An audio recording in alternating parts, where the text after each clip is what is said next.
পূর্ব আগরতলা থানার পুলিশের সফল অভিযান, 3টি বাইক সহ চোর চক্রের 3 পান্ডাকে পাকড়াও করল পুলিশ। সেই সঙ্গে এই চক্রের মাস্টারমাইন্ডকে জালে তুলতে সক্ষম হয়েছে পুলিশ। শুক্রবার কথা বলেছেন পূর্ব থানার ওসি রানা চ্যাটার্জি। তিনি বলেন, 24 ডিসেম্বর চিত্তরঞ্জন রোডের গেদুমিয়া মসজিদ সংলগ্ন রাস্তায় এক ব্যক্তির বাইক চুরি হয়। বাইকের মালিক চুরির ঘটনা জানিয়ে থানায় মামলা দায়ের করেন।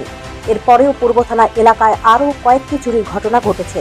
সেই অভিযোগ পেয়ে পুলিশ আধিকারিকদের নিয়ে একটি তদন্তকারী টিম গঠন করে তদন্তে নামে পুলিশ।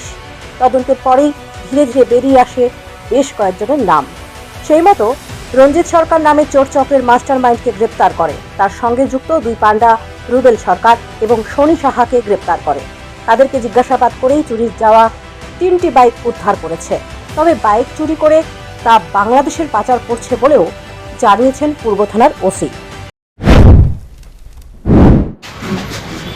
ডিসেম্বর মাসের 24 তারিখ, গত 24 তারিখ আমাদের চিত্তরঞ্জন গেদুমিয়া মসজিদের সামনে থেকে একজন অর্ধেন্দু শেখর চৌধুরী, ওনার একটি পালসার বাইক 250cc TR01AP4955 এটি চুরি হয়েছিল। তো উনি সঙ্গে সঙ্গে পুলিশ স্টেশনে রিপোর্ট করেন। পরবর্তী সময়ে আমরা আরও কিছু বাইকের চুরির আমাদের কাছে খবর আসে। আমরা সমস্ত জিনিস চুরির যাওয়া যেগুলি বাইকটি খোঁজার জন্য আমরা একটা টিম গঠন করি পূর্ব থানার। তারপর আমরা এই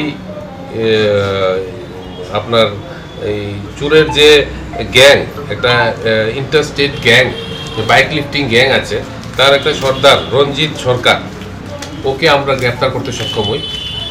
পরবর্তী সময়ে কিছু এলাকাবাসীর সহায়তায় এবং আমাদের তার ইন্টারোগেশনের পরে, রঞ্জিত সরকারের ইন্টারোগেশনের পরে তার আরও 2জন অ্যাসোসিয়েট, একজনের নাম হচ্ছে আপনার রুবেল সরকার, আরেকজনের শনি সাহা, তাদেরকেও আমরা গ্রেপ্তার করতে সক্ষম হই এবং আমরা 3টি বাইক, চুরির বাইক আমরা উদ্ধার করি। শুক্রবার চোর চক্রের 3 পান্ডাকে পুলিশ রিমান্ড চেয়ে আদালতে সোপর্দ করা হয়েছে। পুলিশের ধারণা তাদেরকে জিজ্ঞাসাবাদ করে আরও কিছু চাঞ্চল্যকর তথ্য পাওয়া যাবে।